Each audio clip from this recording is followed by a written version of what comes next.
Good morning. Good morning. I'd like to call this meeting of the Board of Supervisors and the budget work session for the March 17th. I'd like to call it to order, please. And our first presenter this morning is the Shenandoah Area Agency on Aging. Okay, thank you very much. My name is Linda Holtzapple. I've met many of you, but not all of you. I am the Executive Director at the Shenandoah Area Agency on Aging. And with me today, I have Jimmy Roberts, who is our Director of Care Management. And you might see him out and about taking care of our senior citizens in the community. And I also have Christy McMillan Goodwin, who is on our Board of Directors to lend support and maybe answer any questions that you might have for them. How much time would you like for me to take? Doug, do you have a particular time limit? Take 10 or 15 minutes. Yeah, 10 or 15 minutes. I tend to say less than more. And Okay, 4 minutes. We have bumped them twice. So I know. We have been bumped twice. We waited, I think it was 2 hours the first time we came, 3 hours the second time we came. So And this is why you're first. This is why we're first, and I was in communication with Emily 3 times yesterday to make sure that the meeting was happening and that we were first on the agenda. So we really appreciate the opportunity, more than you could imagine, to finally be speaking with you today. I think most folks are familiar with the services that we provide and the value that we bring to the community. Just very briefly, for those of you that are not familiar with the SAAA, we provide a network of services that enable seniors to remain living in their own homes rather than have to go into a nursing facility, which is very costly to their family and to the community because you lose consumers and volunteers and so forth.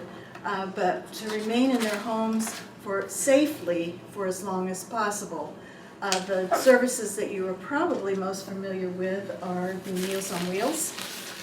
We bring a meal that is compliant with 1/3 of the daily nutritional standards for seniors. In many cases, that's the only nutritional meal that they will have for that day.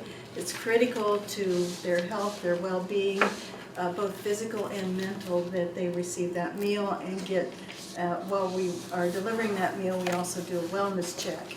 And we operate the senior centers, and the senior center here in Warren County is owned by the Parks. It's owned by the county, excuse me. I almost said, oh, I touched you, I'm sorry. It's hard not to touch, isn't it? And it's very hard not to touch. I apologize. It's an older building, and communicate with Doug if we have an issue, and he's very quick to resolve those issues. Seniors love their building. They love their building. So if you have not been there, when we reopen, and we are closed temporarily due to the health crisis that we're all dealing with right now, we're closed to the public, but we are still delivering meals to our Meals on Wheels and to those members that attended the senior centers, that because we are temporarily closed, so those that want meals, we're getting those meals out. So right now, that's our contingency, and of course that's indefinite. But what I was going to say before I got off on a tangent is, when we reopen, if you haven't been there, we would love for you to come and see the facility and meet the seniors and meet the staff there. We have a staff of, the kitchen is fully staffed. We prepare the Meals on Wheels there. We have 2 centers that we're relying on the hospitals to provide our meals that we deliver.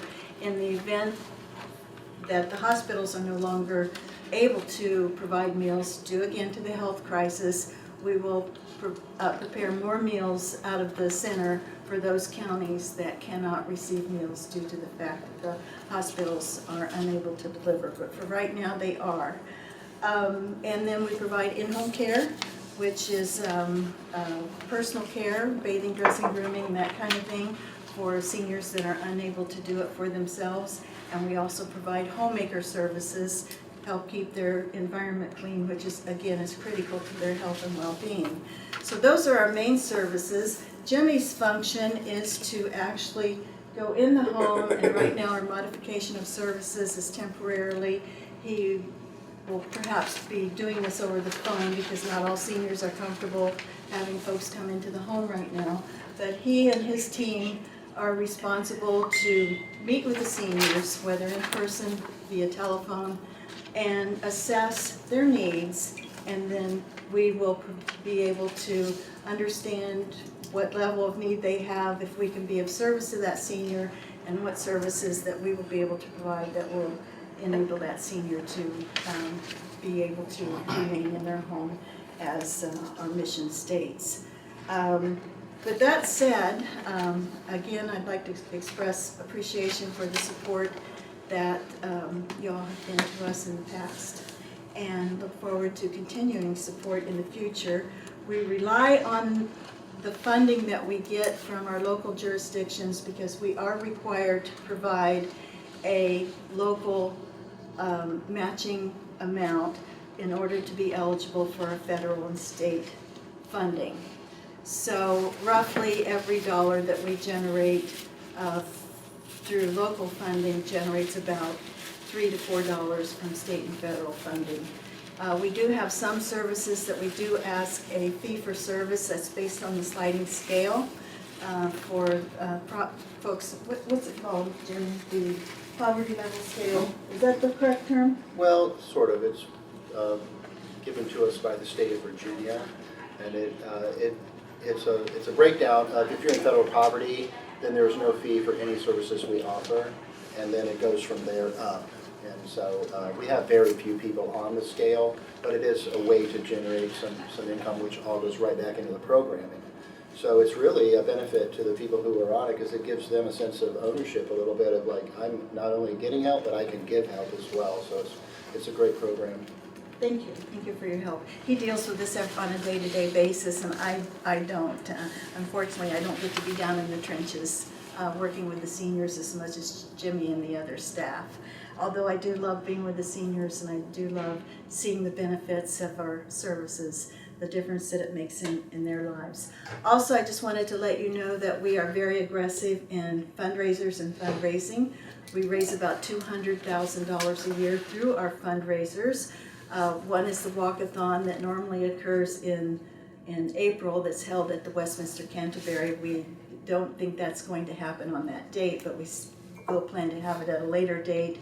A cash bash that's at the Winchester Moose that generates about $13,000. We do a written appeal to the public. We raise about $12,000 to $13,000 with that, and then we have a variety of smaller grants through the United Way, Community Foundations, Anderson Foundation, and so forth. So we also rely on those because that counts in our local match. We are asking for $54,000, which is not an increase from prior years, and that represents less than 2% of our budget of almost $7 million annually. With that, any questions? Because I think I've pretty much covered everything. Any questions or concerns? How many people do you serve in Warren County? In Warren County, okay, we have 6 jurisdictions, so I don't have all of that. Oh, no, I think I brought it. I don't keep that in my head, so let me check here. Warren County. I think it's on a page in our booklet. Is that the numbers? I thought I gave it to you. Maybe, oh yeah. Each okay. program, I think. Each program is yes, you're right. Okay, Meals on Wheels, we delivered 5,496 meals to 54 individuals. Personal care, 1,184 hours to 29 folks. Information and referral, 7,950 responses to 1,545 individuals. WellTran, that's our non-emergency medical transportation. We provided 1,900 rides to 148 individuals. Insurance counseling, 444 hours to 113 individuals. Our ombudsman, handled 253 complaints, and 40 of those were in Warren County. And then we also are providing some new programs. We were providing the Matter of Balance workshops in the Warren Center, which has been disrupted, but we will continue that program after we are able to reopen to the public. And that's a series of workshops that deals with preventing slips, trips, and falls, which is a major cause of hospitalization and death in our senior citizens. We offer a number of volunteer opportunities as well. And last year we had over 6,000 hours of volunteer hours reported. Does that Yeah, that's fine. answer your question, Put Mr. it out Carter? there, since it's being taped, and this way it gets people Thank that you. watch it, so Okay, they know thank- exactly what it is that you do. Okay, thank Several you. years ago, and I don't know if they went through it or not, but you recall that Winchester City, did they not pull funding? Did they come back to the table? No, sir, they have not. Winchester, I've been here 2.5 years, and prior to my coming on board, Winchester City made the decision not to fund any nonprofits. So we've tried a variety of avenues to get them to change their minds on that and to fund at least nonprofits like ours that definitely help the city and make a difference in their community. And they're very close-minded about it at this time. I understand there is a new city manager coming on board, and we're hoping that that thinking will change, and they will understand the value that we bring not only to their citizens, but to them as a government organization. So, I guess that's something too, if you all, some of the nonprofits will fund, if they didn't provide some of the services, either they wouldn't get provided, or it'd probably fall back possibly on DSS. that's correct. Okay. That is correct, and as we know, DSS is operating to capacity as it is. Well, some of you all are cheaper than DSS would be too. Oh, so yes. it's a big benefit to Yes. do that. It takes some burden off of them and still help our elderly citizens. That is correct, and All those loans, but anyway. even when Jimmy and his team make an assessment for a rate on that sliding fee, we do not discontinue services because of non-payment. We continue services. He will go back to that person and get a better understanding of why they are not able to pay, but that's documented. Some of our folks have high medical bills, prescription drug bills, other obligations that eat away at that small income that they have, and so we take everything into consideration. The long-term plan is to be able to relocate the senior center from the current location, which is at Chimney Field Park, to part of the Health and Human Services complex. We've carved out the old cafeteria area in several rooms that would allow you to expand and really greatly enhance the Meals on Wheels program, but expand your Alzheimer's dementia program. Our population is growing, and we anticipate those numbers to continue to grow. The goal has been to try to find a grant to be able to pay for that. We had put $25,000 in our capital budget just as almost like matching money. We'll have to build for a number of years if we're able to keep it in, but to be able to assist with that. But it's going to take some local fundraising, I think, when the time comes. I think the previous estimate was around $600,000, but I'm sure that's probably higher than that now. But that's the long-term plan, and I know CCAP is kind of very interested in the old building if we ever are able to make that move. But and we realize that, as Mr. Carter said, you do kind of fill in the gaps between the social service and some of the other agencies. The good part there is they would bring you to the building with the health department, so your folks would have a lot of their services all within the same building. And that's something to really look forward to. That would be a dream come true. With that said, Christy McMillan Goodwin is the pastor of the First Baptist Church on the corner of First and Royal Avenue, and she has so kindly and generously offered some space in her church for us to open a respite program. Respite provides a much needed break for family caregivers, which is critical to their health and well-being. And we will be caring for folks that have dementia, Alzheimer's, and related dementia.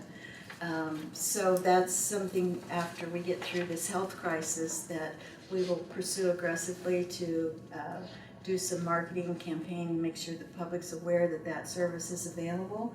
And we're very appreciative to have community support. It means all the difference in the world of our ability to provide the services to a higher level, and hopefully be able to meet those needs in our community. So that would be a real blessing in this community to be able to provide that. I have a quick question.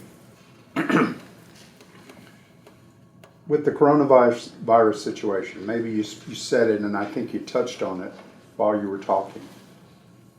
Are you providing any meals to folks that normally get fed?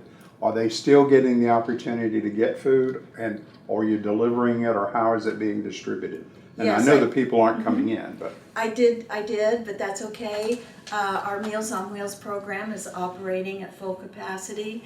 The senior center staffs are still staffing the centers that have kitchens and cooking those meals. Our drivers and our meal runners are still working to deliver those meals to the homes.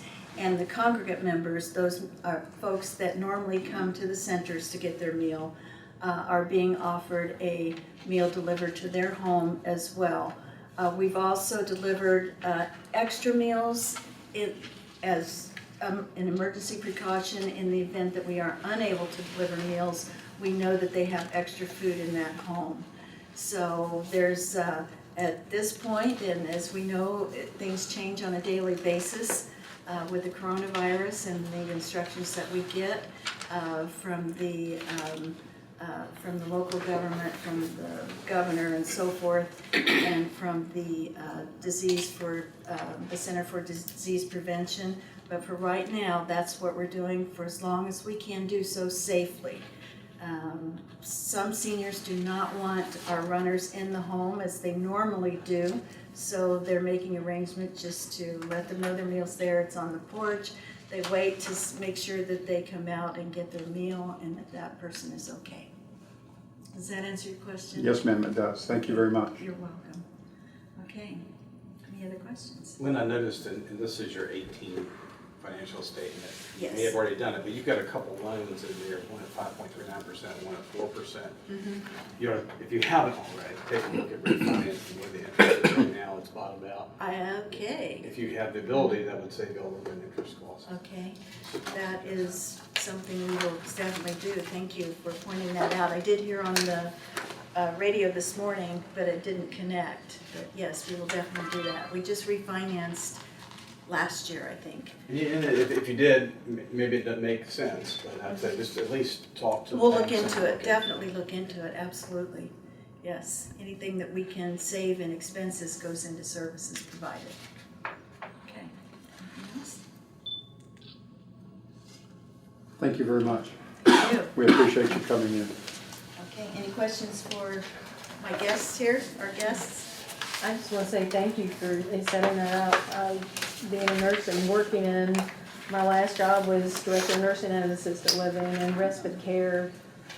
You can't take care of someone else unless you're taking care of yourself. Right. And respite care gives that caregiver a very much needed break, and I appreciate that that's an opportunity that people will have now. It's been lacking in the community, so thank you. Thank you. It's our privilege to be able to do that. Thank you very much for that comment. We will be in touch when you can be some assistance in our outreach and in our marketing. I'd be glad to help you if I can. Okay. I think we have a volunteer. I think My our grandmother volunteer was- has been volunteered. My grandmother was a big volunteer of that agency for a long time. What's your grandma's name? She was Evelina Huff. Do you know? She did I think back in the day, she did a lot of taking people to appointments and things. Okay. She was a human GPS system. She could get anywhere without instructions. I'm sure Roberta would probably know her. Okay, we have an employee that's been there for almost 42 years. She would probably know remember her. her to her. Okay, thank you. Thank you.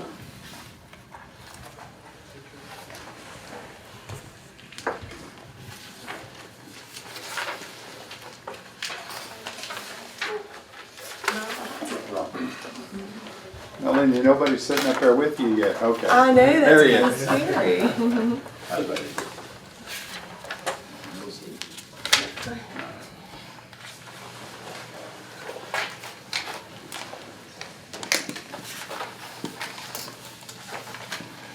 Ready? Thanks to the school board for coming in to talking to us again about their budget. Absolutely. So we would like to thank you guys for allowing us the opportunity to talk about our school budget. I know that it is, you guys have a great responsibility, and I appreciate our opportunity to come and explain some of the things in our budget. Before we get started, I did want to say that we have closed school for 2 weeks.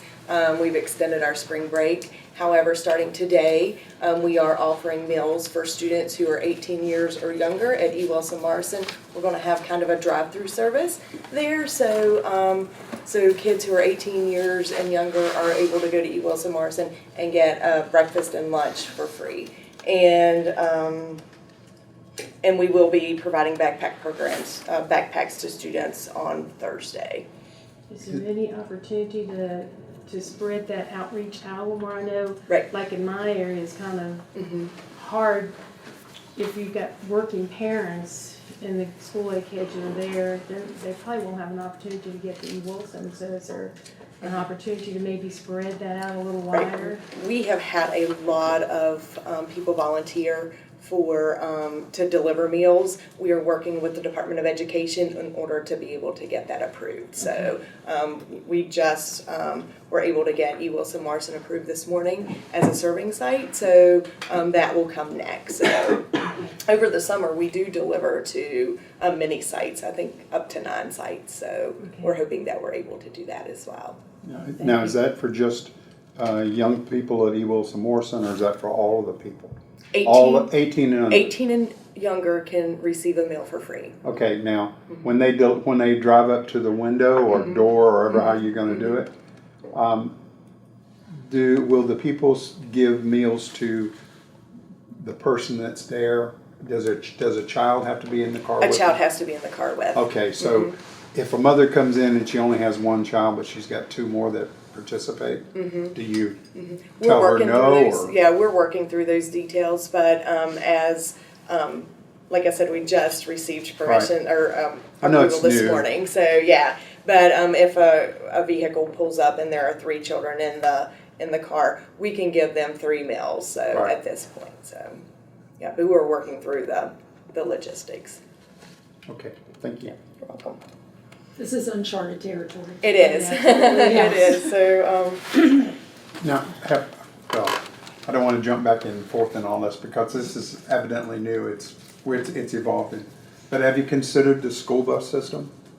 I mean, the transportation system is a great one. It goes around. It's not being used. Maybe they can be providers of that service as well. yes, and we know that other school divisions are considering that as well. So it is on our radar. Yes. All right, thank you.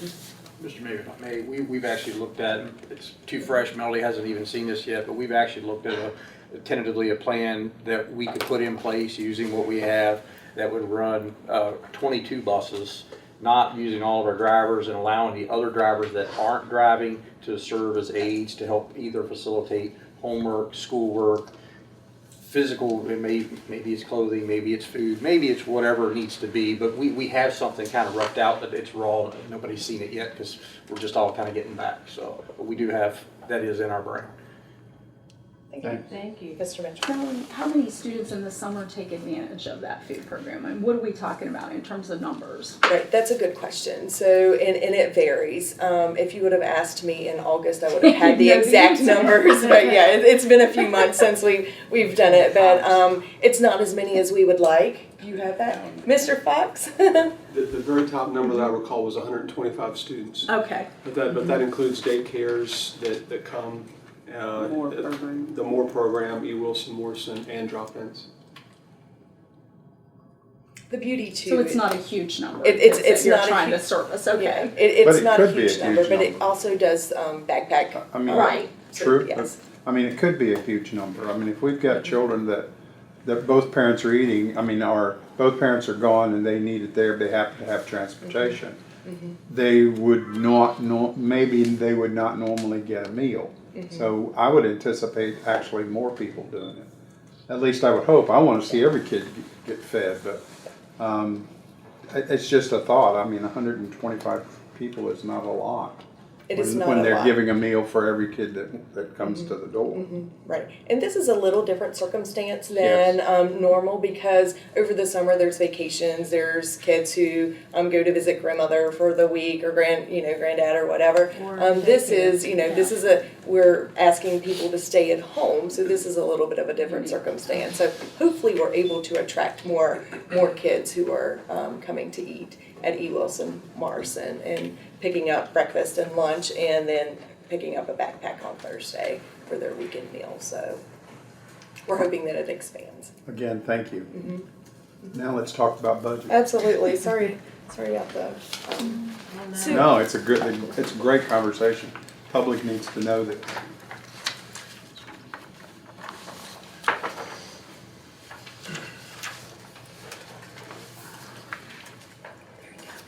So at the last budget meeting, a question about local composite index was raised and I was not able to give a great answer. So the local composite index is how the state funds us.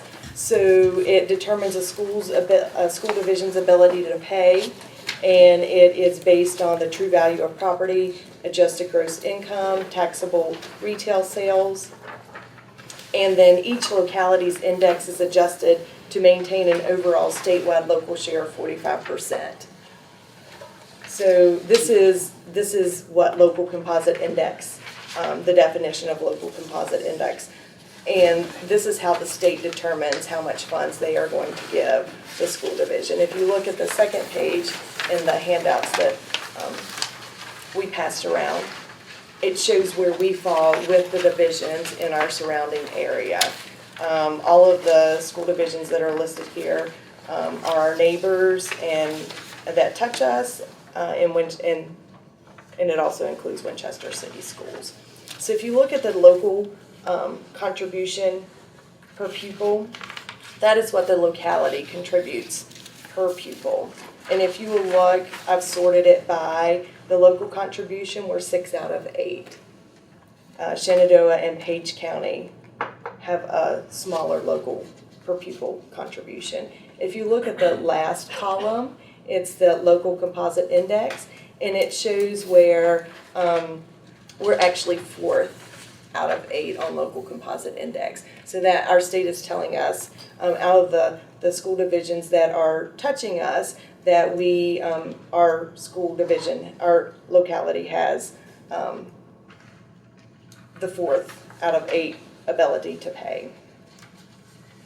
And then if you look, the middle column there, the third column over, shows that our total per pupil expenditure, which includes state, local, and federal funds, we're 7 out of 8 there. So we're the only school division that is lower than us is Page County Public Schools. So I wanted to clarify our conversation, our previous conversation about the local composite index. I'll be happy to answer any questions before we move on. So this, yeah, because I have a lot of questions. Absolutely. So the basis for this is the ability of the locality to pay its own bills? Is that what you're basically, that's what this is averaging or providing in terms of numbers? Yes. So it's assuming that Warren County has more money to pay than it is? That's what you're saying, right? Yes. Okay. And they get that from the average person's annual income? No, it's using this voodoo on the front. Okay. Like 12 factors that go into the formula. Yeah.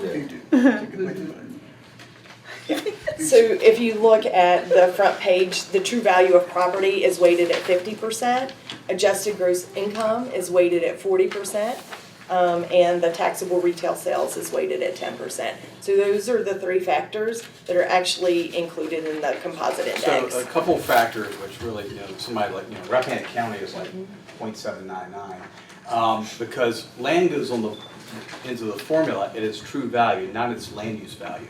We have a lot of property and land use. Rappahannock County has a lot of property I and was gonna land use. say, yes. Property there may be worth $10,000 an acre, but in land use it's maybe $1,500 an acre. It goes in the formula at 10, even though they're taxed at $1,500. Same with us. So if we have land that's in farms and land use in conservation districts, that goes into the formula at its real value, not the lowered value that's used for taxation. The other factor is that 40% is adjusted gross income. 55% of our population out commutes every day. About 2/3 of them drive to Northern Virginia. They're getting the higher salaries. Those salaries are factoring in here. If I'm in Shenandoah or Page, probably the percentage is a little bit less as far as what they're making bringing home. So those factors drive our composite index number up. Well, and question there then, if it's valued on the real property and they don't use land use, then where does the state park, the national park, the Smithsonian plan, are they count, because those are government-owned lands? I think they're not taxable. I don't think those go into the NICS act, but And I'd there's a have to check. huge amount of land Yeah. with all three of those. So, In our neighboring that would counties drive too. ours down, not up. Yeah, and our neighboring counties too, because Shenandoah and Page certainly. Page's got more Shenandoah National Not Park than we tax do. revenue, it's not taxable. Rappahannock, Frederick, So no, all Frederick. public-owned properties would be not weighted I in don't this? think they're weighted. I think it's taxable property. I Okay. think. That's what I was And thinking. that's- So if you have a lot If that's of it. government-owned property, then that brings down this number. I would think. Do you think? Yeah. I would think. So I would think we would be lower than Rappahannock, taking that into Again, consideration. it's, I just, if that's the way they do it.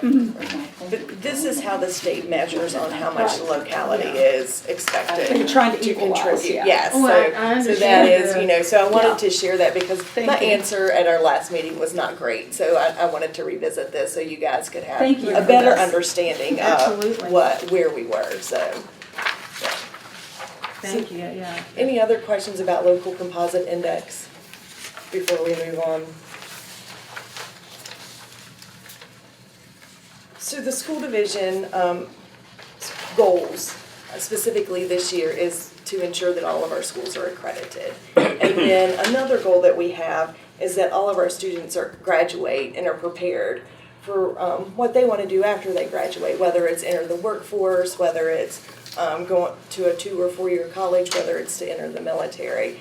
And in order to do this, we have identified several areas in which we need additional funds. We have concentrated so much on our competitive teacher salaries that we've let a few other things go. And with this budget, we're hoping that we can institute some of those things that are going to allow us to be the best school system that we can be and allow students the opportunity to be competitive with whatever it is they want to do after they graduate from high school. And we want to see all of our schools accredited. So that's our goals. How many aren't? We have 2 schools that are accredited with conditions. One is Skyline High School, who's accredited with conditions because of chronic absenteeism. And then E. Wilson Marson Elementary School, who is accredited with conditions because of their science scores. Yeah, Yes. and a couple of achievement gap areas. So students with disabilities and Black students were their 2 subgroup areas that put them in accredited with conditions. No And- offense, I don't understand what that means. The state doesn't look just at overall test scores. They look at subgroups, they look at students, low socioeconomic students, they look at students with disabilities and Black students, EL students, English language students, and there are expected levels of performance for those subgroups as well as your overall student performance. So a school may meet overall student pass rate goals, but if any of those particular subgroups do not meet the goals, then, or they do not reduce the failure rate by 10%, by at least 10%, then that can lead a school to being accredited with conditions. I don't want to go way off into the weeds here. Why is color involved in that at all? That's one of the subgroups that the state identifies. I don't see that as being something that should be involved. And that, like I said, that's one of the subgroups the state Have you argued with the judges state? us on. I have not personally argued with the state. Has anybody argued with the state? Because it's not, I don't care whether they're blue, white, black, green, or yellow. I just don't care. I would agree with you, but to my knowledge, I don't know that anyone has argued with the state about that particular subgroup. No offense, it doesn't look like we argue with the state very much at all. Me personally, I have not. That is correct. All right, thank you. And a lot of this, I think, Lisa, is the state has had to set up these groups to meet their requirements to the federal government too. So it's a filter domino. down. Well, then I would argue with that the state should be involved in should- that as well. Yeah. I mean, It all does, yeah, it's all downriver. It's all down the river, now we're facing the problems, now we gotta fight back upriver. On a local level, we're the ones that start this stuff. And if we're not passing it back upstream, we're part of the problem. Sorry. Well, one of the things as an educational system I think we need to look at is we want to make sure that all of our kids are being educated at a high level, regardless of color, regardless of disability, regardless of socioeconomic status. We want to make sure all of our kids are educated appropriately. And if we are not educating a group, whatever group that would be, at the highest level, then we need to do that. We need to step up to the plate and make sure that that happens. So, Well, I'm not sure, well, I don't wanna go on a rampage. no, I agree, but all of our kids deserve a good education. Yeah, so, all of our kids yes. deserve the best education Yes. to get for the dollar that we're spending to make that happen for them. And if we're looking at a group of children, we should eliminate that group and talk about the child. How can we effectively help manage that child so that that child gets the best education he can, irregardless of the group? Yes. And I don't feel that we're doing that, but maybe we are. I don't have any children and I don't have any skin in the game other than my tax dollars. And I think we're saying the same thing, just in a different manner. I think all kids matter. You're And the educator, I'm yes. not. I think all kids matter, and we need to make sure everybody is, all kids are learning. All right, thank you. Yes, yeah. So, on page 3, you'll see our additions to the budget, and, starting at the very top, as within years past, our top priority is making sure that our teacher salaries are competitive with our surrounding areas, specifically with Frederick County. That is where we lose the most of our teachers too. So, what you see in front of you is $2.8 million for competitive revisions to the teacher, instructional assistant, and nurse scales. If you see throughout this budget, there is a theme. Anything that is instructionally focused is where we placed our request. So, teachers, instructional assistants all have direct contact with students on a regular basis. So these are our recommendations for our salaries. If you look at the second bullet on that first item, instructional assistant scale, currently there's a $286 difference for 0 years of experience and 12 years of experience. We want to correct that. That is sending a message that we value a person with 12 years of experience as much as we value a person with 0 years of experience. And we value all of our instructional assistants. But when you've been in a classroom for 12 years, you definitely have a little more value than you do whenever you first walk in the door. So we want to make sure that we fix that. The second item on the list is the $120,000 that we would like to see allocated to buses. This would be a lease to own for 5 buses. And if you look at the 3 bulleted items below that, we have 10 buses that are at or over life expectancy, which is 15 years old. Our buses are safe. We have a great mechanic department, and they do a great job of making sure that our buses are ready to accept children and their sound vehicles to be on the road. But we have 10 buses that are over 15 years old as of 2018. We have 5 additional buses that are slated at 15 years at 2019 and 4 additional buses at 2020. So technically you need 11 buses. So we need 19 total if we looked at all of the buses from 20, that are at 2020, yes. I can't add, I apologize. No, it's all good. 19 buses that you're looking at. Yeah. Out of how many? 60. Actually, I have that information. What do you do with the buses that you don't use? We're running, Do you keep some for parts, that kind of thing? Do you sell them, and does that help recoup? I'm sure you probably don't get a whole lot for them, but. Yep, so we have 46 buses that are running regularly every day, and we have 6 spares, is that correct? 6. Well, we had 7 and we just put another one in online. Okay. Okay. To answer your question about parts and stuff, we have 14 buses that are currently parked that we strip and use for parts, and we're at a point now it's time to scrap those, because in essence when you go to trade in a bus, it's scrap value. So it's just the most prudent to just hold on to it. I mean, I can't tell you how many thousands of dollars we've saved and going pulling a rear end out, or it's labor intense on our end, but we have more labor to play with than we do money. Right. So if we can save, then, and if you ride up there and look at them, they're pretty bare boned. Okay, I just wondered, and That's I the bus that you assume see there's- circling out on 55, it's our bus yard. I've been up there, so I've seen them, but just curious. I know you used to be people would get them to make campers and things out of, and I know you probably can't get much out of them for that, but parts, so thank you for that. Yeah, we used to have auctions years ago, and we'd get $100 if we were able to even get rid of them, a couple $100 for the buses. And as you said, people make campers out of them, or hay wagons, or whatever. But Right. there just doesn't seem to be much of a demand for that. So, Right. particularly with the miles and the years we have on them. And a lot of times the auction costs more than we would get from the proceeds, Yeah. so I can with hear that, but hiring an parts is engineer and the smart thing to do. advertising, and yes. So any questions about buses?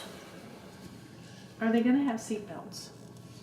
Where are we with that? Because What we did, I've been here 10 years, and 10 years I think we bought 7 buses or so.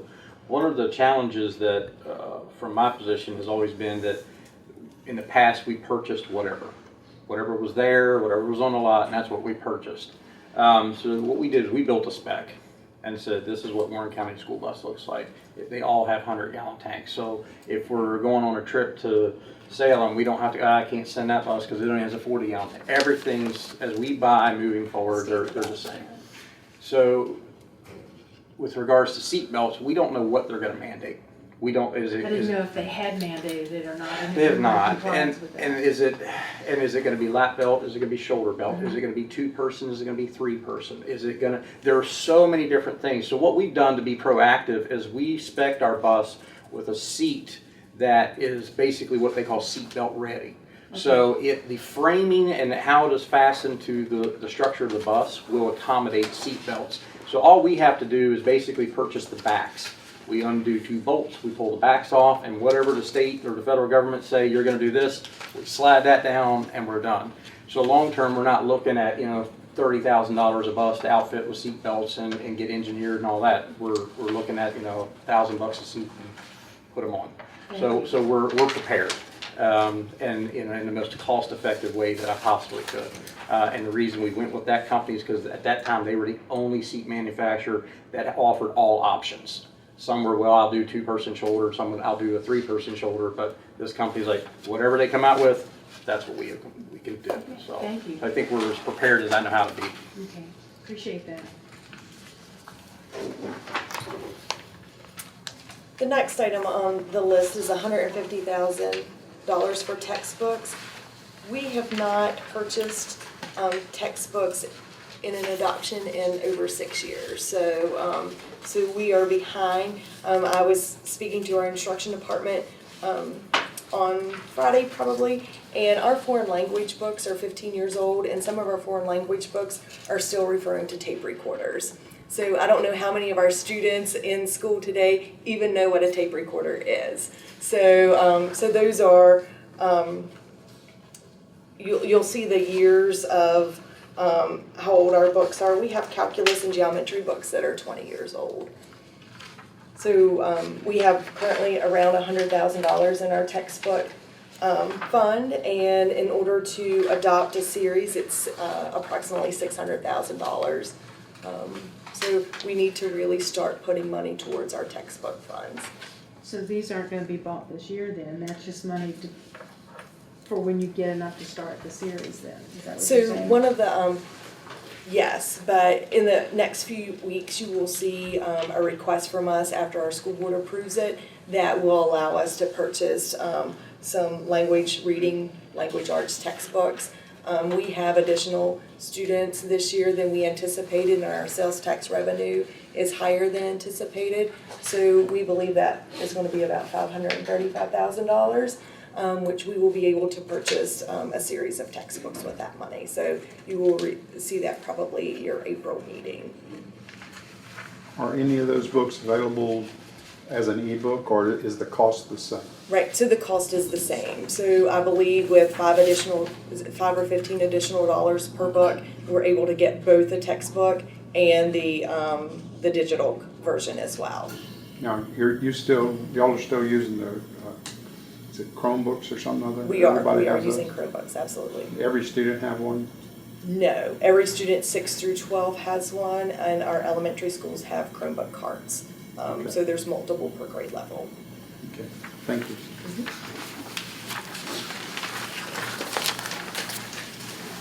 The next item you'll see is a little less than $5,000 for a career and technical education and trades academy. It's additional tuition due to increased enrollment. The following items in our priority list are additional positions. The positions requested have a positive impact on student learning and achievement. And when we did our compensation and benefits study, they recommended the recommendation was to add 63 additional positions. We added 4 positions last year.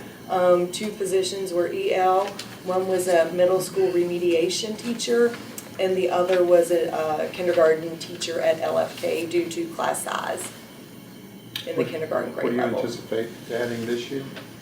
So there would be 6.5 positions, instructional positions, and then 5 positions for our behavior support specialist program, which we'll detail as we work down through the list. So the first position is a half-time shared patient care tech teacher, and this will be an additional career and technical education course, which follows a certified nurse assistant course. We have students who complete the certified nurse assistant course in 11th grade, and as 12th graders they would take this patient care tech position, and whenever they graduate high school they would be eligible to enter the workforce as a certified patient care tech. A patient care tech is able to take blood, they're able to do EKGs, they're able to, what are some, give shots. So they're able to do some things that a CNA is not able to do. So it gives them almost a living wage when they enter the workforce as an 18 or 19-year-old. The next item is on the list is 2 EL English learner teachers. We have an increased number of English learners, especially at E. Wilson Morrison Elementary School, and students who are English learners we're required to provide a specific number of minutes to each service, to each student based on their level of English language. So, so this 2 additional EL teachers. Is that an area where we're unaccredited? So it's not, it is not an area where we're unaccredited. Okay. But we had a federal review last year, and our federal review said that we needed to increase the number of minutes we serve students. Can you explain to me how that works? Because I know when I worked at Resi, we had a large number of kids, and I knew there was a teacher that came in frequently throughout the week, but I never understood how, the theory was the kids learn from sitting in class and listening.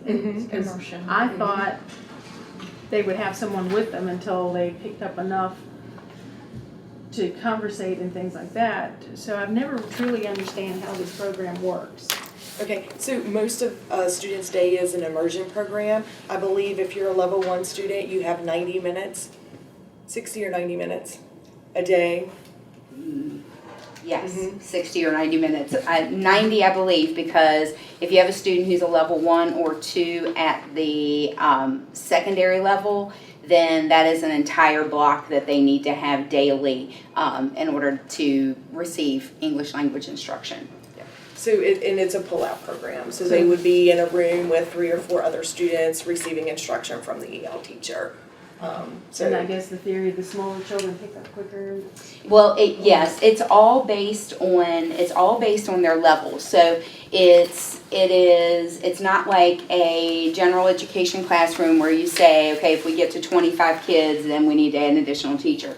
The levels go from 1 through 4. And level 1s and 2s require much more instruction. They're prescribed to have much more instruction than a level 3 or 4 student. So if you have a bunch of students come in and they're level 3s and 4s, then you don't necessarily need as much staff to provide their service because they don't require as many minutes. Okay. But if you have an influx of students who are level 1s or level 2s, then that requires a lot of instruction. And then our teachers are itinerant because we don't have one school, that except for E. Wilson Morrison, that now has one teacher dedicated to that school because of the increase in the number of English language students. Hilda J. Barber Elementary School, we also saw have a large increase in their EL population this year. So that's definitely a school in which a full-time EL teacher is going to be what they need in order to meet those minute requirements. And then our secondary teachers go between schools, and so there is that travel time factored in there, as well as the planning time and the lunch that all of our teachers receive. So that then makes it difficult sometimes to serve all the students' minutes because of the travel time. Okay, thank you. Always wondered about that. So now I know. Thank you. So if you look at the last page, I think that's where we are. You've heard me talk about our behavior support specialist program. We had therapeutic day treatment programs in all of our schools over the last several years, many years, and this service was provided for us, and the companies that supported this program received Medicaid funds in order to reimburse. Well, there's been a reduction in the Medicaid funds for these services, and the services were to help students who have behavior issues to be successful in the classroom.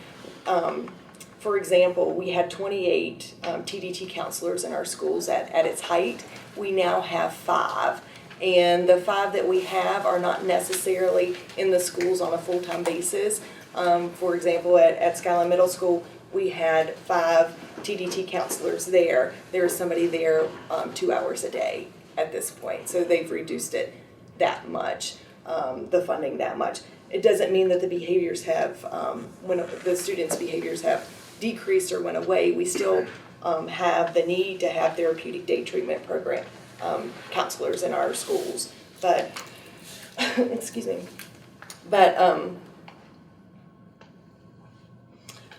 the Medicaid funding has decreased, and we're not able to have that. So what we would like to do is start our own pilot program in 2 schools, and we anticipate that this is going to have a positive impact on our students and our teachers. So if a student is having a behavior issue in the classroom, the TDT counselor will go remove the student from the classroom until they're able to return them. And while they have removed them from the classroom, they're going to reteach behavior expectations. They're going to counsel the student. They're going to have a rapport with the student so that that the behaviors aren't as frequent as they currently are. And if a TDT counselor is not working with a student who has a behavior, then they will be in the classroom helping the teacher with managed behaviors as well. So there will be, it will be utilized at its fullest extent. Now, will this be available to all students or just Medicaid?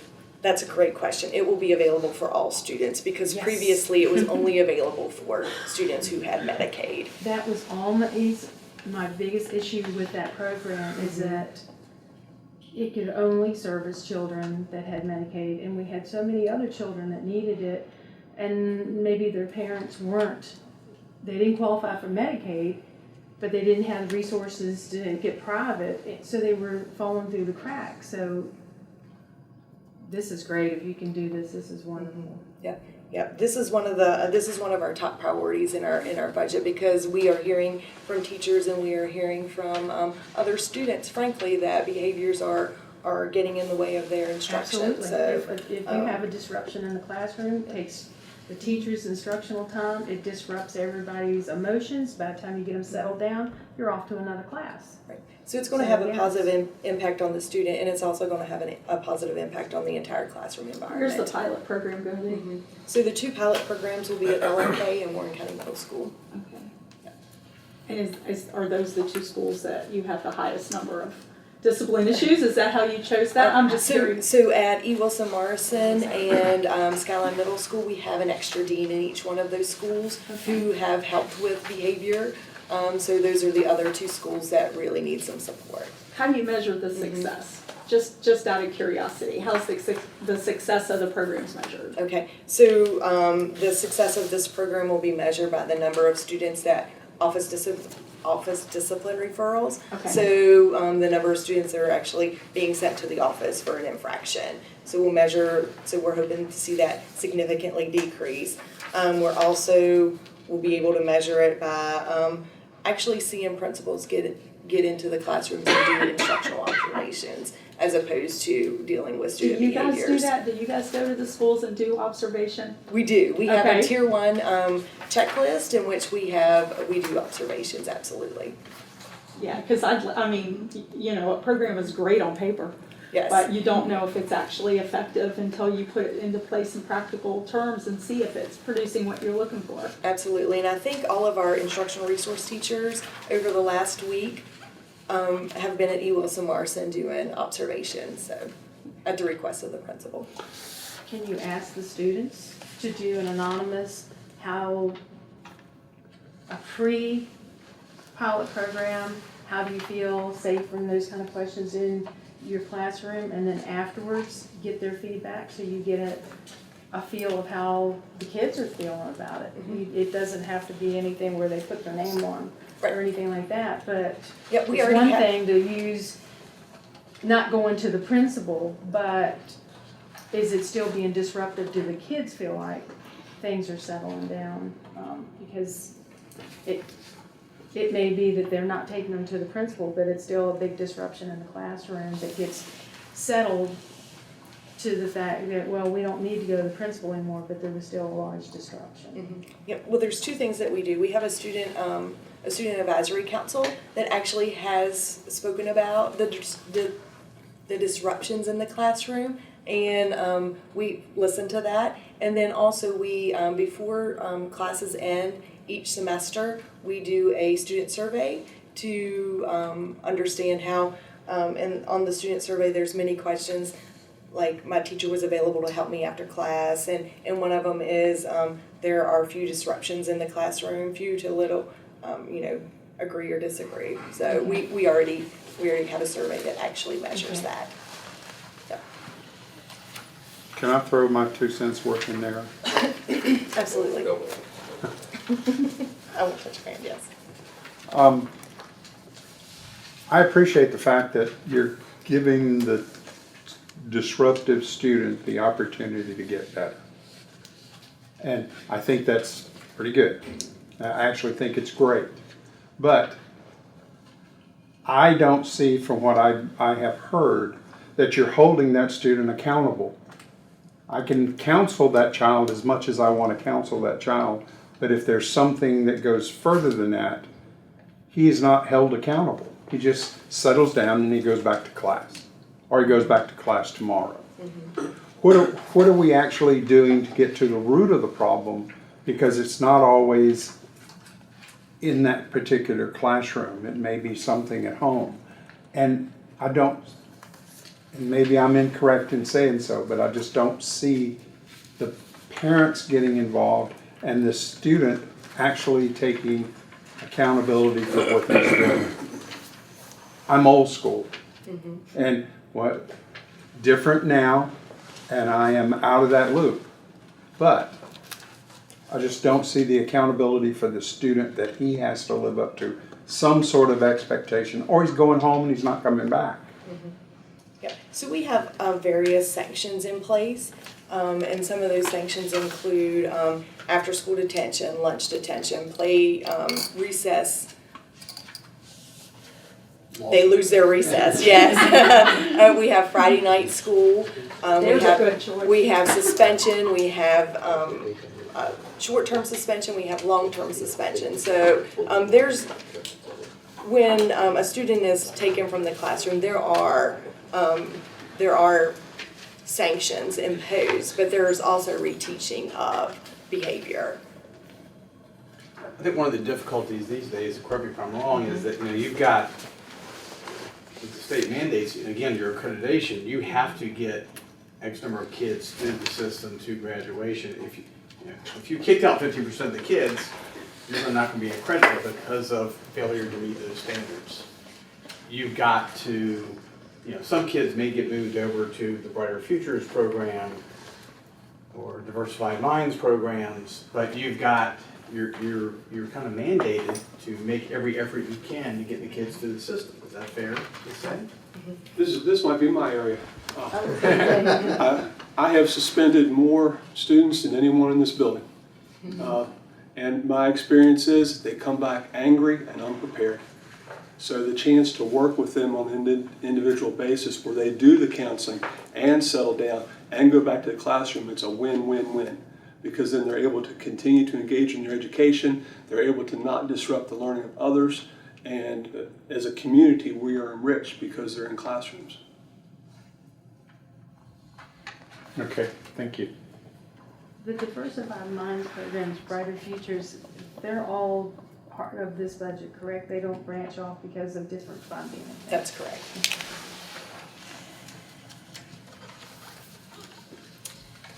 The next item on the sheet is 2 special ed instructional coaches. And you heard Lisa say earlier that E. Wilson Morrison, one of the groups in which was, Ms. Ruda still say earlier, one of the groups that we have that, why E. Wilson Morrison is accredited with conditions is because of our students with disabilities. And if you look at the data that I have here, 18 out of 55 of our special ed teachers are provisionally licensed.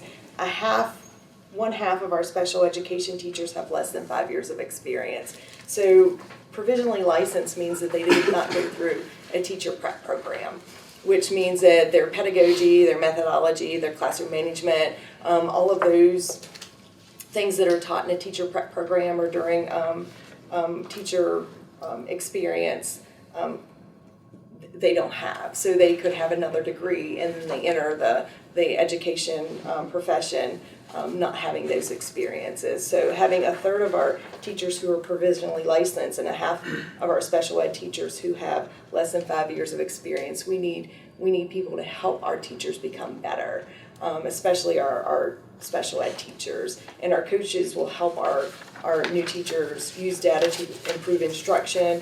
They'll provide targeted professional development. They'll support teacher development. They'll model lessons, and they'll provide direct instruction in the classroom. So these are all things that special ed instructional coaches will do. And if you look at our data across the division, this is one of the places that we will be accredited with conditions in many of our schools if we don't improve instruction. And then the last thing on the list is 2 instructional resource team specialists. Currently we have 2 IRT specialists for math, science, English, social studies, and foreign language. And they're responsible for curriculum development and alignment, pacing guides, benchmark assessments, and professional development for areas grades K through 12. So it's really difficult for two people to specialize in 5 areas and to improve the instruction in these areas as well. So that is an additional request as well. Do they work across the school board system?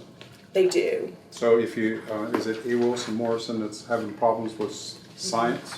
Mm-hmm. I mean, can they specifically go in and try to help them with their science problem so we can get that school up a little? Absolutely, but really with having 2, their main focus has been on benchmark assessments and making sure that our curriculums are aligned with our standards of learning, which is, a difficult task, so that all of our schools can be successful. And if they had the additional opportunity to go into schools' availability of time, then that would be their focus, absolutely. So at this point, they're basically paperworking. Yes, they really have a difficult time keeping their heads above water, just, updating. We have a pacing guide for every content, kindergarten through 12th grade. We have benchmark assessments for every content, 2nd through 12th grade. And when they're working on those core content, it takes a lot of time just to, and this SOLs just changed. So then some things they're not teaching anymore, those have to be taken out. Some things we're teaching new, those have to be added in. And so really that is a bulk of what they're able to do, is the updating, the logistical work, so to speak. If we were able to have specialists for each of the 4 core contents, at least, then they would be able to coach teachers more frequently, be in classrooms more frequently, which they prefer to do. They want to see, they want to have part in impacting instruction positively in the classroom. Both Our of them. Our current specialist does go into math classrooms and does go into science classrooms, but to be clear, his background is in math. He is a former math teacher. He's very talented. But his background is math, not in science, and yet he's forced to do math and science and technology. And with our English, history, and foreign language, her background is history. So she's had to get up to speed as well, just as the math and science specialist had in all of those contents and across all of those grade levels. So we could really solve a problem if we could get the state to quit mandating all these darn tests. Wouldn't that be wonderful? I want Ruined education. I want our kids to be taught how to learn. Yeah. And learn on their own and be excited about it on some level. And I am being critical that we are pushing too hard to get those kids to pass the test instead of teaching them how to learn something different. And I know that you can argue back with me saying that you're doing it the exact opposite. I get that. But there have been good people that I've sit down and talked with for hours over this, and they're telling me the same thing, that we're teaching our children to take a test instead of teaching them how to learn and be productive somewhere in the future. And that's because of some of the weaknesses we have in some of the programs that we have that the school system is providing. And it's being forced down to us. I understand that as well. But I just wonder when we're going to start pushing back and saying, I don't want to do that. And if it's a money issue, then we've got to address the money issue at some point. But I don't think that we're pushing back enough to say we don't need to teach another type of program that's not going to benefit our children. And I know on some level it's going to benefit some children. And we're trying to get every kid educated the best that we can. But I want to say fact, but the way that I understand it is we're teaching to take a test, and we're not teaching how to learn as good as we could. So I started our conversation about our goals, and one of our goals is that all of our students, whenever they graduate, are prepared for whatever it is, whenever they enter the workforce, whenever they go to a 2 or a 4-year college. I want our school division to be known that we are the best school division in the state of Virginia because we prepare our kids better for collaborative opportunities, creativity, communication. We want our kids to be, we want our kids to be prepared. We have focused so much on our teacher salaries, our compensation to be competitive, that we have let some other things go. And now it's time to address that. Thank you. I hope that you do. Yeah. So, be happy to answer any questions, any additional questions you may have. I hope that this was informative and that it helped you understand where our requests were coming from, our priorities. Mrs. Shepherd, I spread some misinformation about a half an hour ago. The most students that were ever fed were 225 during the summer program. Good deal. 225. That's good news. I don't want to keep you all here or anybody else here, but one thing that comes to mind, I said in one of your work session meetings, and then it's on here that Skyline's, it's not an academic problem necessarily at Skyline, it's an attendance problem. And then I think it was Dr. Smith that said when the question was asked, what's the driving thing with attendance and boredom, was one of the things he said that day. What are we doing to try to, and I know that's a hard, what are we doing to make the kids not so bored, and that's, it sounds ridiculous, but. The quality of instruction is a reason for students to come or not come to school. As a matter of fact, one of the things Dr. Smith did was reach out to our instructional resource team, and Mrs. Rudisill and Ms. Scott, several people were going over and working with a small group of younger teachers, newer teachers to the system, working with them how to engage students. So that is something that we recognize. People don't want to go to places where they don't want to be, and they have to want to come to school and be engaged. And we recognize that, and we're trying to help. Yeah, I thought of all the things that you could say why you don't go to school and boredom. I was never bored at school. So, this just the social atmosphere and so forth. They don't need that anymore, though. They have social I guess here. so. It's true. I mean, I was socially involved in everything, and I say to my son, aren't you going to go to this or that? He goes, why? Because he can have the social with the phone, or he doesn't need to go hang out with his friends. Well, I was invited by one of the students in the theater group to go see, wasn't The Wizard of Oz, whatever the adaptation of that was. And that teacher, I mean, she bragged, the student I met bragged and bragged and bragged on that particular teacher, and I thought, I gotta go see this.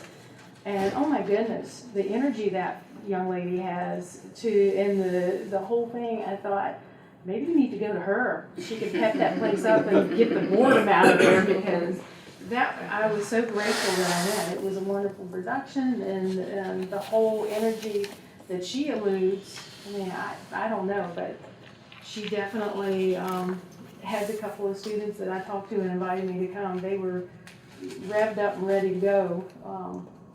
So just a thought there on that one, but boredom was never a problem for me going to school. It shocks me that kids are so easily bored, that school is not a place that, even if you don't want the academic part, that you want the social part. Any other questions? Thank you guys for giving us the opportunity to be here and talk about this. It was appreciated. Thank you for your time. Thank you. Does the board need to take 5 minutes? 10 minutes? What is the board doing now? All right. Try to like Okay. where they are. Next item on the agenda is the outside agency request. So, the order I've got it in is outside agency requests, and I'm presenting the budget and proposed reductions, but if I can get everybody to focus up here for just a minute, I'm going to, usually, and this is historically what I do, is I will go through the list of outside agencies and show at least what I've done. And when I say what I've done, I'm listening to you guys as we go through those meetings and trying to put down some numbers. The proposed is just me, and the improved is what ultimately what the board directs me to put in for these outside agency numbers. We've been fortunate, a lot of the agencies came in at flat. So Blue Ridge Opportunities, and I will say that they have shut down this week, which I know is a financial hit to them, because if they're not open, they're not getting their federal payments. You know, they only get paid when they get services. 17,000 this week. Yeah, I know it's a hit for them. So keep your thoughts with them. So they currently get 30, they requested 30, and I proposed 30,000. Warren Coalition requested, they currently have 7,250, they requested 7,250, and I proposed 7,250. The Phoenix Project currently gets 12,500, they requested 16. I plugged in 15.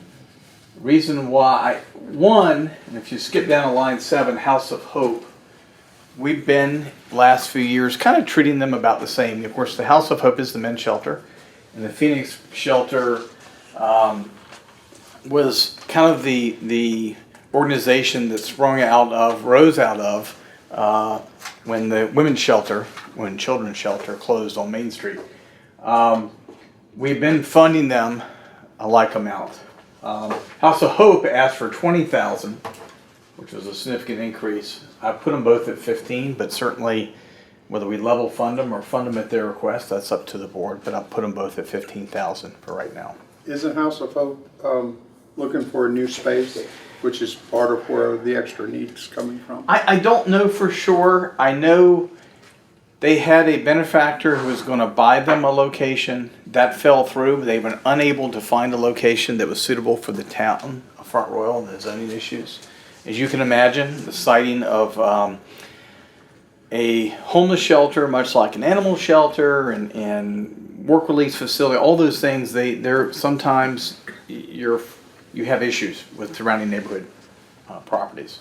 And I think they were looking in the area in the 15th Street area of town, and ultimately did not work out. Now I don't know if that may be, I'm sure will revisit itself at some point here in the future, but they're still looking for a larger facility, a better facility to house those individuals. And they're talking hundreds of thousands. I don't know, I really think, I have to go back and look at their packet, but their increase from 12.5 to 16 was, I think, more dealing with their operational costs as much as anything else, as far as I know. Blue Ridge Legal Services, they asked for $1 per federally defined poor person in the community. $4,289 is current budget. That's the request, and that's what I put in the proposed. 4-H Center currently get $3,000. They requested $3,000, and I put in $3,000. Samuel's Public Library, that's based on our contract with them that had a % increase, but also it was also tied to health insurance increase as well. We would have to pick that up. Good news, this year we've had a decrease, so that won't have to be added to it. But their increase is $1,003,087.20, and that's again per the adopted contract. Again, House of Hope, $12,500. It's current. They requested 20. I put them at 15 to match the Phoenix project. Friends of the Shenandoah, and this is one they asked for 8. The additional 3 was to do that study of Manassas Run. There's 2 ways. If the board said, hey, this is a good idea, let's look at that hot spot of bacteria on the Shenandoah River right there where Manassas Run comes out. We've got money in this year's budget. We could stroke a check and just level fund them at 5, still do the project. Or we could not do the project altogether and take it out. Right now I've left it in, but if we got to the point where we needed to, we could certainly pay for that outright if you wanted to do it. I do think it has some merit. It is interesting that that one stream is producing so much bacteria. How much does that study cost? $3,000.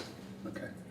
I think the key on that is it human waste or is it animal waste? That's what and if they can DNA type the bacteria, they can figure that out pretty quickly. Manassas Run, it comes right out by Morgan Ford Bridge. Okay. Right down right beside it.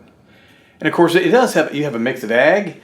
It also feeds, you think about Apple Mountain Lake West, Apple Mountain Lake South, High Knob, Skyland Estates, all those subdivisions in essence drain down the mountain to Manassas Run. So you do have a lot of drain fields that feed it. And then as you get closer there along Morgan Ford, you got some horse farms there that are in pretty close proximity to the creek. So that's one of the things that they've identified as a potential project. Concern hotline is currently budgeted $3,500. They've asked for $4,000. I've left that at $4,000. They haven't had an increase in a while. Of course, you know the one thing, and you heard this a little bit with SAAA, that all these organizations, a lot of them get funded by the other localities in our region, not necessarily to the same level, particularly when like a Winchester stopped funding them. Most of these organizations, I know, when people call and ask for resources, that's who I refer them to. That's who social services refers them to. Who the sheriff's office refers them to. If there's somebody threatening suicide, that is the 24-hour hotline. They have people that are trained to help deal with folks. Browntown Community Center asked, they currently funded $2,500, asked for $2,500. I plugged that in the budget. Resolutions, they help mediate court cases rather than going to trial. They asked for $4,500. Currently getting $4,500, and I plugged that in. Blue Ridge Arts Council, and again, part of this is a match for state money. $5,000 or $4,500 of the $9,500 comes back from the state as a grant. So the local piece is $5,000, and that's their current budget amount. Access to Independence asked for $3,200. We plugged them in at $3,200. St. Luke's Community Clinic, $8,500. We plugged them in at $8,500. Habitat had asked for to go from $7,500 to $10,000. I plugged them in a $500 increase of $8,000. Lord Fairfax Soil Water Conservation District asked for a $500 increase. So some of these organizations, they were around $500. I bumped them up. It's been a while since they've been increased as well. LFCC is based on number of students from Warren County. So that's a formula. So that one is actually going down from current budget of $41,583 to $39,656. What's really happening there is, I think, the number of Frederick County, the percentage of students from Frederick County is growing because Frederick County is growing population-wise faster than we are. Middletown, current budget, or excuse me, was $64.22. That's after we cut a percent, 1.2% last year, but they've asked for $6,500, and I plugged $6,500 in the budget. Lord Fairfax EMS Council, the $15,560 is what we're anticipating. That's pass-through money that we get from the state. Front Roll Children's Center, the $5,000. It's the current budget. That's the request. We've left that one alone. Arc of Warren asked for $2,500. It's the current budget, and we plugged $2,500 in. And the last one, I put a copy in your packet. Winchester Airport, and Mr. Fox, you've actually, I think, had conversations with them. We are a part of the regional airport. We stopped funding them maybe 8 years ago, Bob, 7 or 8 years. And if 5,000 was the old number, we stopped funding them. We're still part of it. Archie, you used to go to meetings, right? No, not to Winchester. But when I spoke with the director over there, I asked him if he would like to make a presentation to our county and see if... I put the letter in the packet. I told him, I said, we get back to him. I said, we have not been willing to consider that in the last 7 or 8 years. I put potentially $2,500. I think they want, his comment, Mr. Sabo's comment was, I talked to Mr. Fox, he said, if the county was contributing, you would go to the meetings if the county was contributing. But we don't currently. We don't have a vote with that unless we give the 5. That's right. Or any, yeah, he said if we could get any contribution, they would. Mr. Stanley, can we go back to number 20? Absolutely. What exactly do they do? They have not given us a presentation, so I don't know anything about that. Do we have anything in previous packets? I know that's the, oh boy. Dental program? I think, And it's, well, I know the child care program, can you kind of go to previous budgets and pull a copy? Pull a copy of their submission? Yes, we'll get that for you. Thank you. But I believe it is the dental program. I believe Carolyn's correct. What is it? But I don't know for sure. I think it's some children's dental program, but I'm not 100% sure that I've been away from it for a little while. So. Yeah, when I was at school, and then hopefully they've gotten a program. We didn't have any program in Warren County at all, which was disappointing for dental. Oh, They do in the school system now. One of these agencies does Well, they would fund bring dental. it in. Yeah, in the AS Roads, I know they had one. Yeah, we brought it in from the state level. It Yeah, was, I gotcha. But as far as a clinic, we didn't have any kind of dental clinic. I think St. Luke's One has of got these something did now. do dental. I Yeah. can't remember which one. Of course, 5,000 is not going to be a whole lot, but it was for a handful of kids, yeah. I just don't know anything about them. No, So we I'd like can to get that. understand what their mission is and why they're asking and what they, their benefit to the community is. So all told, the increase amount, well, so current year we're budget $1,187,821. The request for $1,225,422 is increased to 2.75%. As proposed, it'd be $1,210,042, an increase about 1.87%. So you'll see later when I talk about reductions. So far, I've cut 10 of the requests, and obviously whatever changes and adjustments the board will make would either increase that or reduce it further.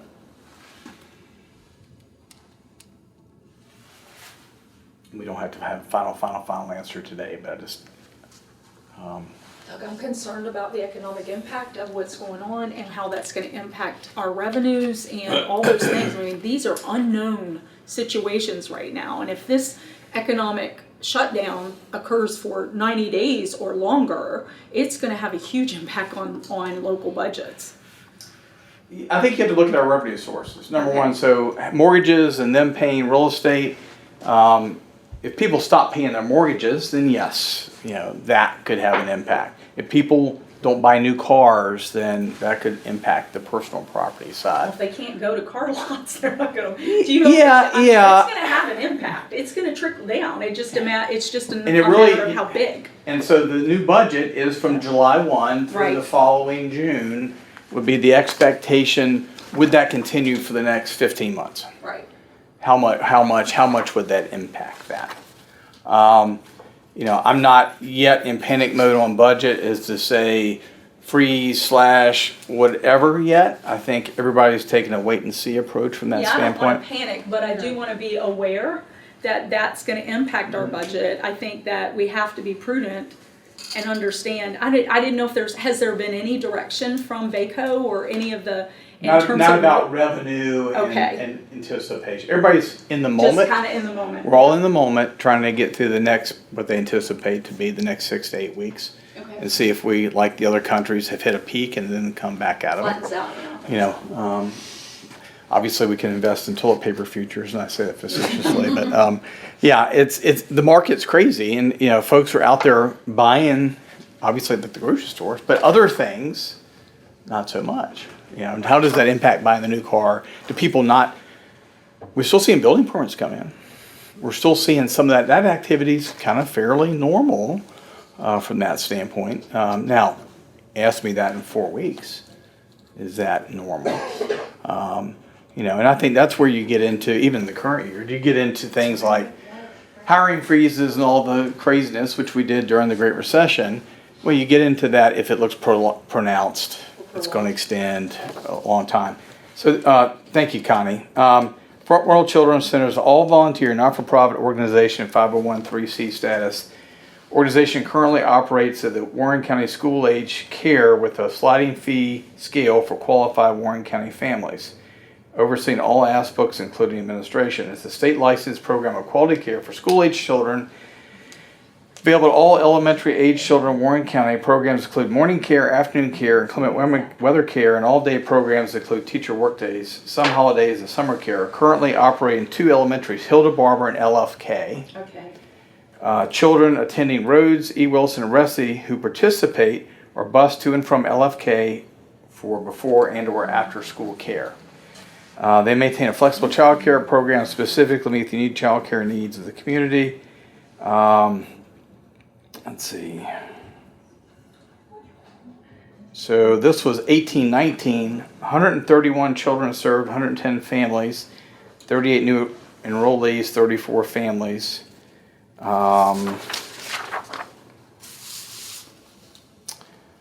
Let's see. Continuing education in the field of school age care, early childhood, licensed by the Virginia Department of Social Services. 2 directors, completed the child care development associate. Part of it, so they're requesting $28.50 for continuing education for training for staff and summer tuition assistance for 2 children.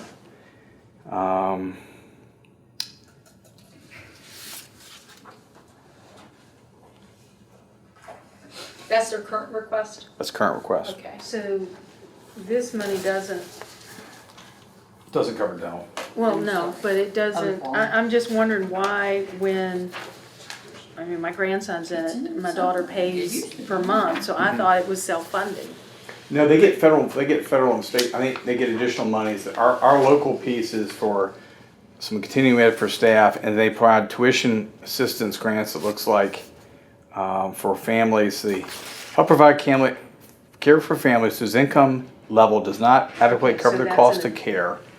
The weekly tuition is $130 for 8 weeks per child, plus a $35 registration fee. The weekly tuition includes childcare and the cost of a weekly field trip. So this is offsetting, training and for families who can't afford, Yep. okay.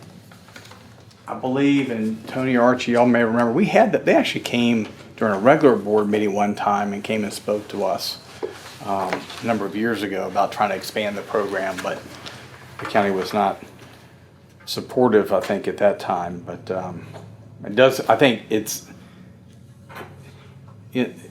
I would call this, in some cases, it's the folks who can work and make a living, but if you had to pay the full cost of childcare, it's not worth it, and this helps keep them working and gives them an option, because let's face it, when school starts and after school, you gotta work. Yep. It's during work hours, so it gives them an opportunity for that before and after care and includes the busing component of it.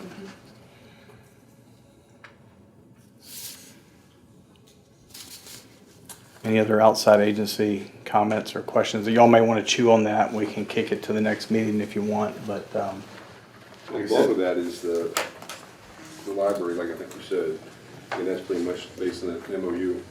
yes. And that was about 11,000. Is that MOU, is it a 1.14% increase, or is it a 1% increase, or do you remember? It was a 1, but we had to increase, so all right, so the first year was level funding, it was a 3-year contract, or MOU. The first year was level funding, the next year was a 1%, and then there was from 1 to a 2%, another 1%. It was a staggered. Staggered, but it also included whatever healthcare costs we have were also factored in, so that Now, are that they on the same 1% healthcare? offset. Are they on the They're a same bill? subgroup to our health insurance. But they are on our, plan. so theoretically theirs went down just like ours went down. Yes. Okay, so we don't have an impact there. Yeah. But we're actually willing to give them more than what their MOU says. Well, actually, that's based on previous healthcare costs, is my guess, why that number is that number. We'd have to go back. So they had it was a 1% for those 2 years, but also included any previous healthcare increases. So in essence, if there was a $5,000 increase last year in the health care, that number is still going to be there and help drive the number, I think. All is the explanation. We have to go back and check, but our agreement says we'll give you a 1% increase each year for years 2 and 3, but also whatever shortfall you had last year, we on health insurance. Yeah. Do we know if we had a shortfall last year? With the Health insurance. On health We insurance. had a 3.1% increase Increase last year. So we had to pay them more than 1% last year. Which could be driving why this number is on paper looking higher. We can always pull those for you.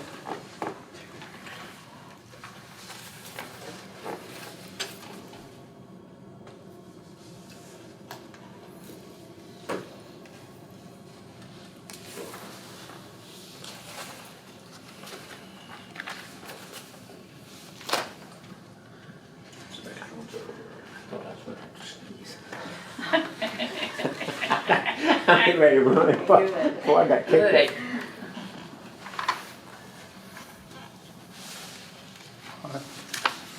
I'm ready to go on. All right. Next section is our proposed budget, and the cover sheet, which is the, I really, yeah, if you want to look at the bottom, SAAA, I've left them at 54. Northwestern, I've left them at what their request was, which is a 5%, 334. The health department, they had a 4.29%. I left that one alone. The EDA number, I cut that back, and I can talk about that. Actually, we have 108 in the budget for the EDA. Their request for operating was, this is the gross number, it's 406. What the 406 didn't include was their rental income at their current building. And then also yesterday, I met with Jory and Doug and went through the budget, and I can actually bring that up too, Mr. Chairman.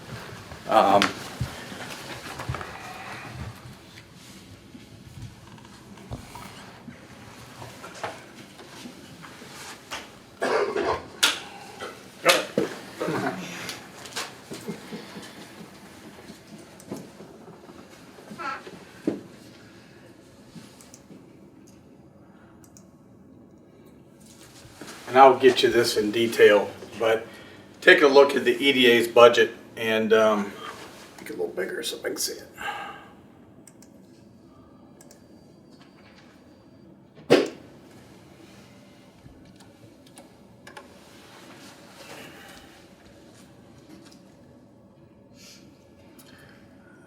So their request was $452,220.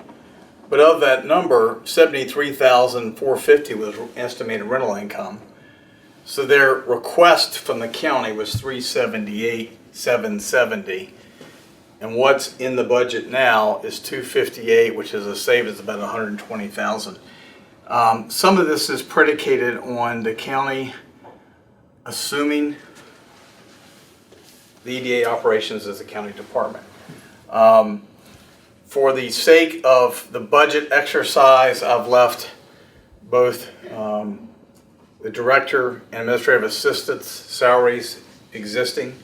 If they came over, they would have to be put on the county scale and have to be evaluated as such. But I told Doug Parsons, I said, we haven't even got into, I'm not looking at any increases. I'm certainly not decreasing anybody's salary. Right now, it's just looking at the as is. So the FICA and actually the VRS, I'll talk about that a little bit. VRS is actually up for us about a percentage point. Hospital medical number, which is down a little bit from the original estimate. Group medical, one of the big savings, $84,000. They had in their budget $96,000 for legal services. That's Sharon Pandak that covers the board. If it becomes a county department, you know, Doug's day-to-day stuff will be handled by the county attorney under that aspect. I certainly hope their board, you know, you got Sands Anderson's handling the civil lawsuit stuff. I don't think their need for the board counsel is going to be as much. I know they still have a few things to work through, like some of the properties, but I really think over the next 2 or 3 months, some of those things should take care of themselves. And my hope is that that number is much lower and down to $12,000 or about $1,000 per month, which really isn't a whole lot. It's probably, you know, 3-4 hours a month of time on average. But I think. What about the response to the EDA lawsuit through the town? That's handled by insurance because that is being covered by the insurance policy. Okay. So we have no inputs. We have no input, no. Okay. Audit fees, we still will have to do not only 18, but the 19 audit. So that money, in theory, needs to stay in the budget.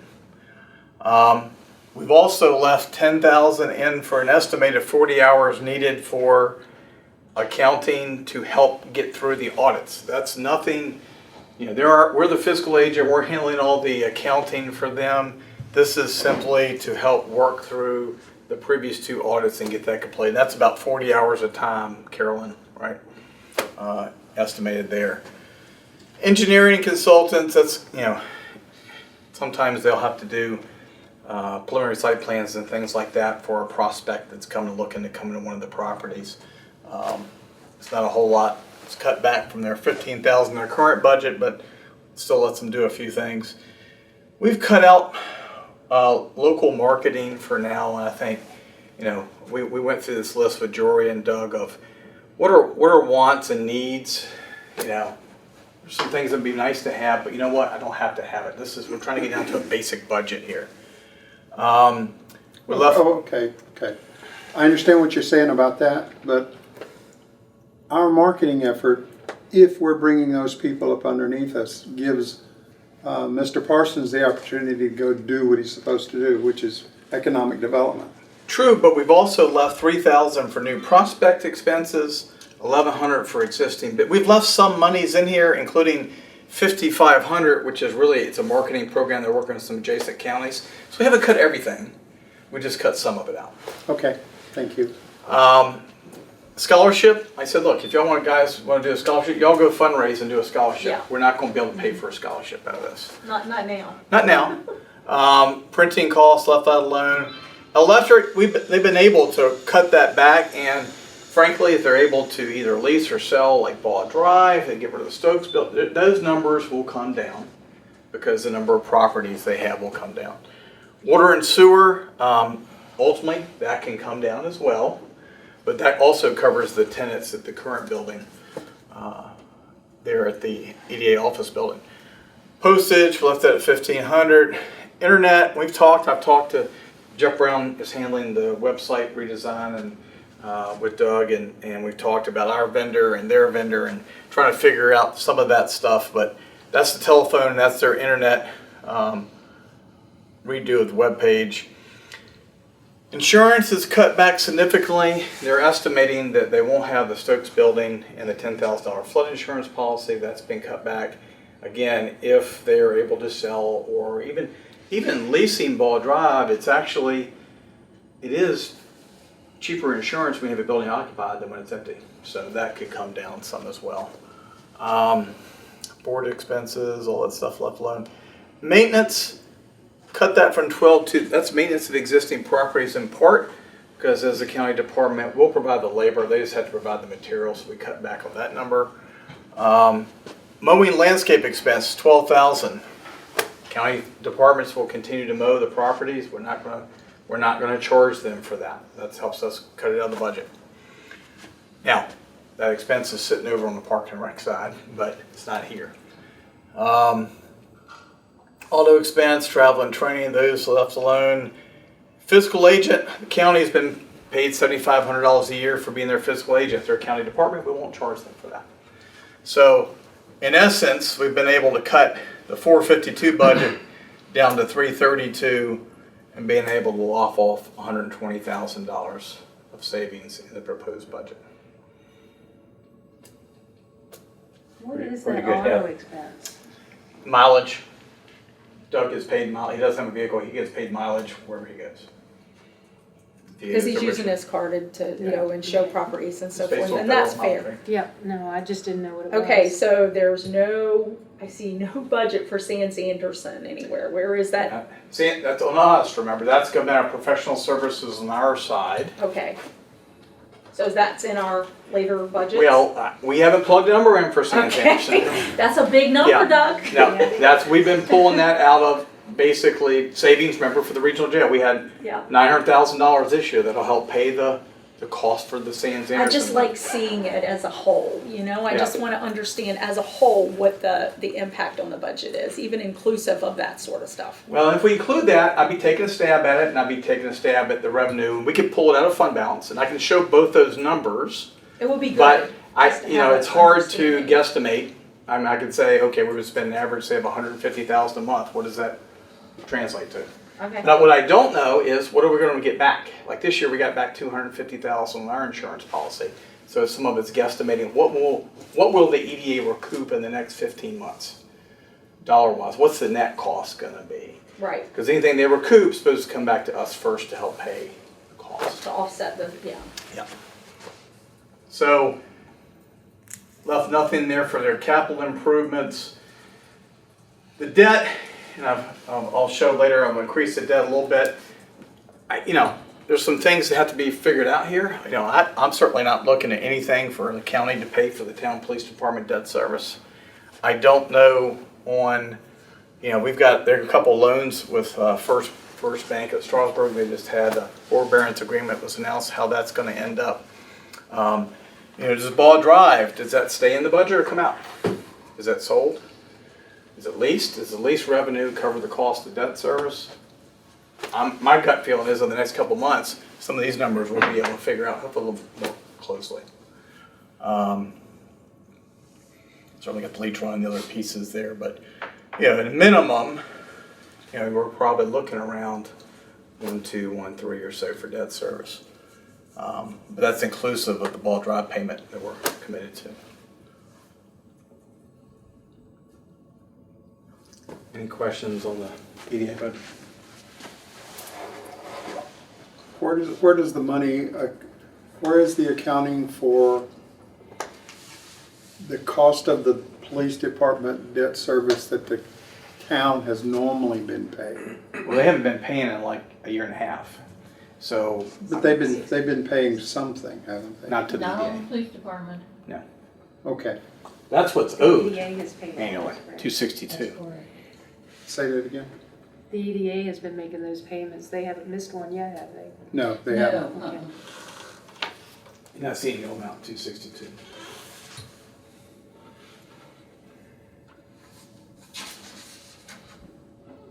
I haven't included because I don't feel it's the county's responsibility to pay the town's debt, but until I'm directed otherwise, I'm not going to include that. So, you know me, I'm thinking the natural conclusion then is that if nobody's paying it, what happens? I have to ask the question. Big question. Yeah. And I don't know. I'm You not, don't know the yeah, answer. I'm not the one that. I know. Jason probably the one to answer. I'm gonna have to ask Jason that question because if no one's paying it, then what happens to, that word default is not in my vocabulary, and so Well, I need to. it's not technically defaulting because the EDA is paying it, but. No, he's saying that in the future, starting July 1, nobody's paying it. Yeah. Unless the county comes up or the town With the better- comes up right. of visits, perhaps. But contractors still building. People. Sheets is still going up. We got to do inspections. We have certain stuff that we kind of need to do. We curtail. Did you hear? I think Pages. What was it there? They're Closing their convenience Yeah. zones. And you got to take trash to the lake. Now you're talking about congregating everybody at one location versus. We don't, and really, you think about the compactor site. There's not much contact. No, I didn't understand that because you pull up, you dump your trash, you move along. But you don't and- The attendant has to assist the customer for some There's no reason. one. And as long as we're giving them the facilities to wash their hands and gloves and protection, I didn't understand that quite, but. So we're every office is I think a little bit different. But like the voter registrar, we got a big election come up this year. Guess what? A lot of people are in the process. You have some legal requirements on what you have to do. So some of that can be done maybe via mail, but some of it's going to have to be done in person. So we're just trying to manage what we can. Traffic is really slowed down here in the government, so I can tell that. I think people are staying home. And, we'll encourage them to use these other means as best they can. But I don't. It's a trickle. Bob, would you agree? Oh yeah. Look at the cars in the parking lot. That's not a whole lot. We'll keep you abreast as much as we can. On the agenda tonight, we're asked to add the declaration of emergency. Met with the chairman yesterday with Farrell and fire chief, and the feds have pulled the emergency declaration. So as the state, we feel it's a prudent action. If nothing else, to get us in line for reimbursement costs and funding as we're spending time and resources. It's not necessarily about what we're doing right now today. It's about what we could be doing if something came down the pipe. Prince William announced, so Walt as chairman could announce the declaration, but it would have to be ratified by the board at its next meeting or a special meeting. We're doing it this way. It works out with the timing. We just avoid having to have a special meeting. It worked out pretty good. We're the only ones that have to worry about it, Archie and I. Okay, I'd like to see it, yeah. We're the old folks in this crowd. Well, one's gotta be worried, right? Is the hospital in on I don't know, I don't this feel like I'm that far behind. we gotta have an idea of, when the hospital gets overloaded, there's gotta be another point of taking care of these Yeah, people. Valley Health And that's a very is good Valley Health has been possibility. meeting every day, and we were talking with Dr. Green yesterday. He was in touch with Valley Health, and mainly it's about we were concerned about consistent message because, VDH had been putting out that contact your primary care physician. Okay. All right, don't go to the ER. Don't go to the ER. Right, no, But, I but mean have you ever tried? overflow. Yeah. So, but Yeah. it's part of that. But so, like for me, I think you try to call your primary care physician, maybe 2 days before I get a call back. So I just some of the concerns about some of those things we wanted. And they're all legit. I think they're looking no. at everything, including putting up tents to triage out front. Well, before you come to the there's hospital. where I was wondering if they were Yeah. coordinated with the localities Yeah. on, we heard Mr. Farrell say that Warren County Middle School is a shelter in place. So are we setting up guidelines of what we can do to benefit the hospital when they are over capacity and we've got sick people that need to be, Yeah, they were having a discussion. Getting It gets treatment into and there's no room. a whole nother other issue. If we open up a sick shelter, Yeah, well, if I'm not mistaken, we're gonna have a meeting with the town tomorrow over this very same stuff, and those are things that can be addressed. Because then it'd be, part of the resolution brings us all together. And then we can start conversations with everybody to say, what are we going to do if and when? And we wanna be proactive about it, but I not. just hadn't heard anybody from Now, neither the have we hospitals. on that particular subject, but it'll be brought up. What about test kits? Do we know what number of test kits we have? no, Okay. and we don't have any Right. VDH VDH is. and Valley Health or. Would And I have think one. they're keeping those numbers to themselves, Right. but that's been one of the biggest issues nationwide. It's Everywhere, been Yeah, well, and Yeah, you don't those want test kits. people rushing, I sneezed 3 times today and my temperature's usually 97, now it's 98. No. Yeah. But people will rush and demand to be tested. Some people, hopefully. every these- store has had thermometers. If you haven't looked around, like Walmart, Target, all of them. It's in addition to the toilet paper, but it's a little crazy.